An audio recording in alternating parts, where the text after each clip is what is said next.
Chers amis, il y a une question qui m'a été posée cette semaine. Elle m'a déjà été aussi posée les années précédentes. Et j'aimerais apporter une réponse parce qu'elle pourra aider beaucoup de gens. Il y a un voyage organisé en Crète par des Juifs. Et il y a un avion qui vient d'Israël, un avion qui vient de France. Donc si on résume, là-bas il y aura pendant la fête des Juifs israéliens et des Juifs français. Voyage organisé pour la fête de Pessah ou pour tout type d'autres occasions. Évidemment, là-bas sur place, il y a un hôtel qui va être loué, tout va être cachérisé de sorte à ce que tout se passe de la façon la meilleure possible. Question qui se pose. Un Israélien qui se trouve là-bas, que doit-il faire le deuxième jour de Yom Tov? Est-ce qu'on va dire qu'étant donné qu'il est Israélien, pour lui il y a qu'un jour de Yom Tov? Ou est-ce qu'on va dire que non? Comme il se trouve en Chutz La'aretz, à l'étranger, à un endroit dans lequel, théoriquement, on devrait faire 2 jours de Yom Tov, il devra aussi faire 2 jours de Yom Tov. Voilà la question qui se pose.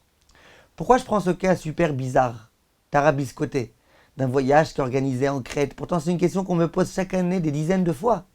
Un Israélien qui arrive à Paris, doit-il faire ou pas 2 jours de Yom Tov? Parce que dans le cas habituel d'un Israélien qui sera à Paris, la question est beaucoup moins complexe. Pourquoi? Shulchan Aruch dit, Siman Tov Tzadik Vav, Bnei Eretz Israël shebaou lechutz la'aretz. Des Israéliens qui se rendent à l'étranger. Asurim la'asot melacha biyom tov sheni, ba'yishuv, afilu dato lachzor. À partir du moment où j'arrive à un endroit dans lequel il y a un yishuv, il y a des juifs qui habitent, j'ai pas le droit de faire un quelconque travail. Pourquoi? Pour pas qu'il y ait de marloquet, pour pas qu'il y ait de dispute. Quand toi tu fais comme ci, moi je fais comme ça, etc. Pour pas qu'il y ait ce genre de problème, c'est interdit. Donc, quand la question se pose à Paris, il n'y a pas de question. J'ai pas le droit de faire de travaux interdits pendant Yom Tov devant eux. Et même pas devant eux. J'ai pas le droit de faire de travaux interdits. Je rentre pas maintenant dans les détails parce qu'il y a tellement de choses à dire à ce sujet. Prendre mon téléphone, j'ai pas le droit. Alors, la question qui se pose, c'est dans ce cas très précis.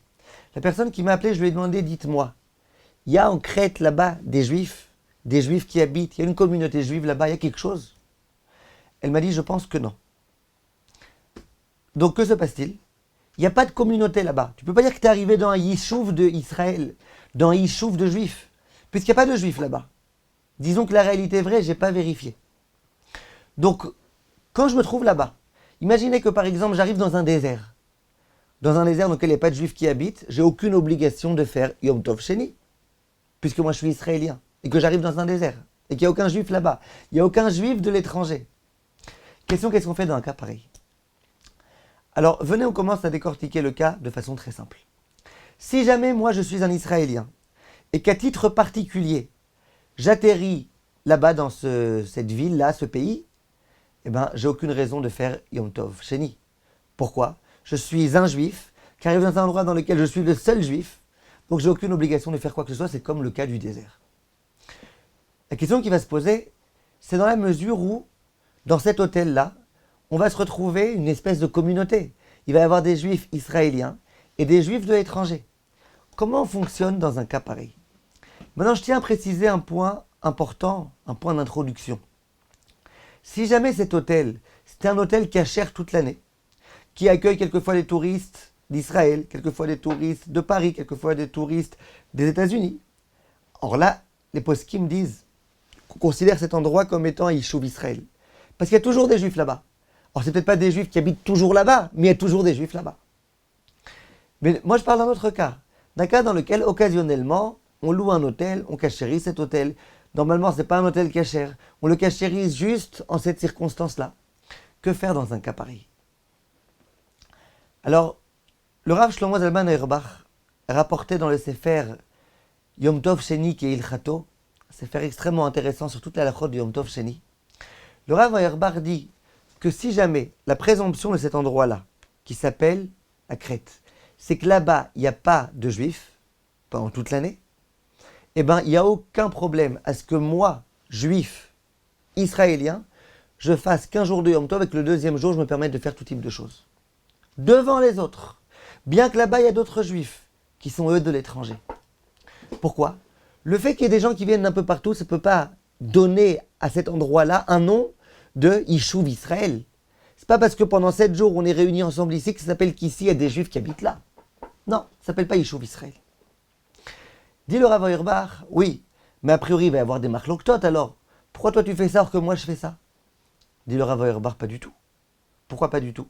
Parce qu'on se trouve dans un endroit, dans une communauté. On provient tous, certains d'Israël, certains de France. Ceux de France, ils savent qu'il y en a qui viennent d'Israël. Ceux d'Israël, ils savent qu'il y en a qui viennent de France. On comprend très bien, on est comme une espèce de famille. Au sein d'une famille, il y en a qui sont d'Israël, il y en a qui sont de France. Chacun avec sa coutume, avec sa halakha. Ça dérange personne. Dit le Rav Auerbach, c'est comme un homme, par exemple, qui habite en Israël. Et sa femme, elle habite en France. Et à Yom Tov, Sheni, le mari est en France. Il pourra mettre les tefilines, écrit qu'il faut les mettre en cachette.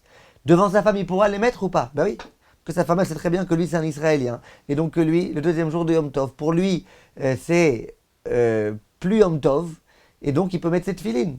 Je ne parle pas de Chol HaMoed. Chol HaMoed, on ne met pas de tefilines. Mais vous comprenez ce que je veux dire? Donc, on arrive ici au même cas. On peut très très bien se comprendre les uns les autres. Chacun sait que c'est pas simplement que l'autre, il n'a pas envie de faire Yom Tov, c'est que l'autre, c'est un Israélien. Et donc, dans ce cas-là, il n'y a aucun problème. Le Rav Eliashiv, il rajoute juste une petite chose.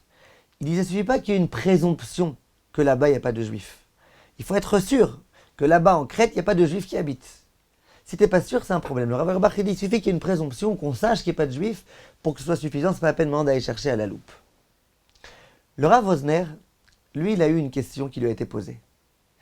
La question, a priori, tout à fait ressemblante, j'allais dire même un cas encore plus simple, dans lequel il s'est montré très rigoureux.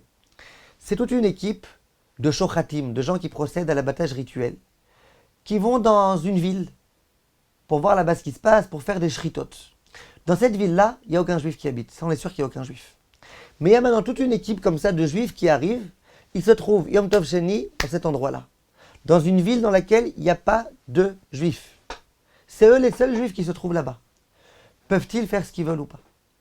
Ou encore, autre question qui a été posée quelques années après dans Chelek Tet, dans le 9e tome du Shevet HaLevi, des chassidim qui se rendent à Ouman, chez Rabbi Nachman de Breslev, pendant la fête de Shavuot. Eux, ils sont israéliens. Est-ce qu'ils peuvent là-bas se permettre de faire ce qu'ils veulent ou pas? Dit le Rav Wosner, dans le cas des chassidés Breslev, au même endroit, il y a des juifs israéliens. Il y a des juifs pas israéliens. Qu'est-ce que tu fais? Ça va faire la zizanie de commencer chacun à faire ce qu'il veut. Il va y avoir la marloquette. Donc, ce à quoi le Rav Shlomo Zalman Auerbach a dit qu'il n'y a pas de problème, là où Rav Eliashiv a dit qu'il n'y a pas de problème, le Rav Wosner, lui, il voit un problème. Maintenant, même dans le cas dans lequel il n'y a pas de marloquette, comme le cas des shochatim qui sont tous des gens qui proviennent d'Eretz Israël, il dit mais il y a un autre problème. Ça, c'est le chidouche du Rav Wosner. Il dit au jour d'aujourd'hui, les moyens de communication sont tellement développés que tout ce qui se passe dans cet endroit-là, ça va être diffusé. Il va y avoir dans tout type de journaux, regardez les shochatim qui étaient là-bas. Et donc du coup, tout le monde va entendre, peut-être après Yom Tov Sheni, mais tout le monde va entendre que pendant Yom Tov Sheni, il y avait des juifs qui étaient à l'étranger et qui ont fait ce qu'ils voulaient. Ça peut entraîner ça, du Chilul Hashem. Les gens, ils ne vont pas forcément savoir qui venait d'Eretz Israël. Plus que ça, dit le Rav Wosner, les goïms, qui savent qu'aujourd'hui c'est une fête juive, ils vont voir des gens faire n'importe quoi. C'est du Chilul Hashem. Donc le Rav Wosner, de façon très catégorique, il interdit dans ce genre de cas que les juifs d'Israël fassent ce qu'ils veulent le deuxième jour. Ils doivent respecter. Mais comme je vous ai dit, le Rav Auerbach, le Rav Eliashiv se montrent beaucoup plus indulgents dans ce cas-là. Et donc ceux qui veulent se reposer sur ces opinions-là ont largement sur qui se reposer. À Kolto, mes chers amis, et à très bientôt.